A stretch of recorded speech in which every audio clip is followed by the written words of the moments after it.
Hey Crossroads, I wanted to let you know about some incredible things that God is doing in our church and where we are headed. We just wrapped up an incredible Easter weekend.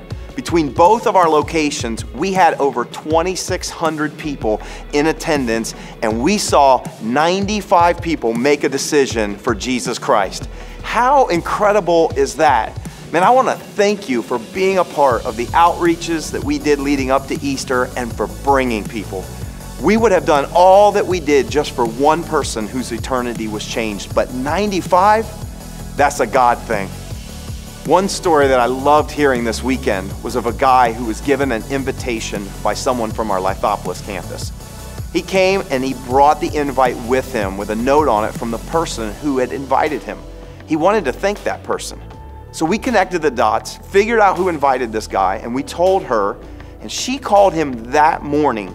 And he said he loved the experience so much he was coming back to a later Easter experience and bringing some people with them. Now that's incredible.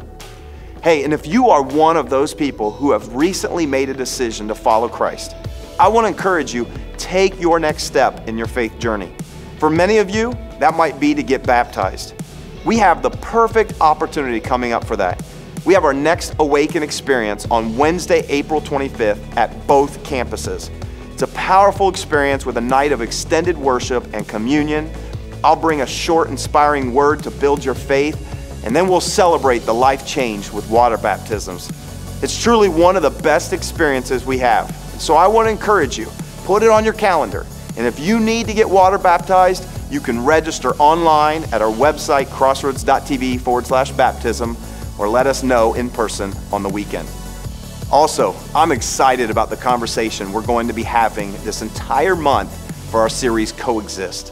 There's so many questions about the differences in belief systems. There's mounting tension in our culture if you have a faith or a belief system that doesn't fit with the status of our culture. Many people wonder if there really is only one true religion or way to God. Well, we're going to dive into some of these deeply challenging questions during this series. Now, I want to encourage you to invite someone to church with you that maybe doesn't believe what you believe.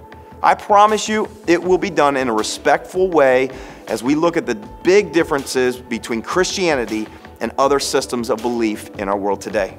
And finally, I wanted to give you all a quick update on where we are in regards to our Build the House project. We've been currently working with the city and FEMA to find a solution for our engineering challenges. And I'm not going to lie, developing this property has been a real challenge. In fact, our engineers told us that they worked on another project for another nonprofit organization within the city of Canal Winchester, and this project was much simpler than ours, and it still took 2.5 years to get approved by the city. I guess what I'm saying is, we aren't the only ones dealing with this challenge. And in February, we resubmitted our civil engineering plans to the city while we're waiting for the FEMA issue to get resolved. The city responded requesting 59 changes to our plans. Our engineers have told us that in their experience, this is extreme. We have been able to remedy most of the requests and are working through solutions for the outstanding issues. And I wanted to share this with you so you don't think that we're just sitting around doing nothing. We are in constant meetings and communication about how to get everything the city is asking for, but within reason.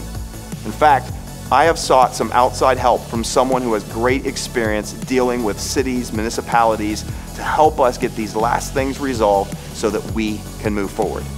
And so I wanted to ask you to take some time to pray for the challenges that we are facing. We're not the only church to face these kind of challenges when trying to develop property of this type and in this kind of location. Please pray that God gives us wisdom in dealing with the city and for His favor in the end. I truly believe that we will get these things resolved, and I'm still hopeful that we can start construction late spring or summer this year. But it's been a fight, and we will keep fighting for the vision God has for us. I want to say thank you for continuing to give and staying invested in our vision of reaching thousands and giving away millions. God bless.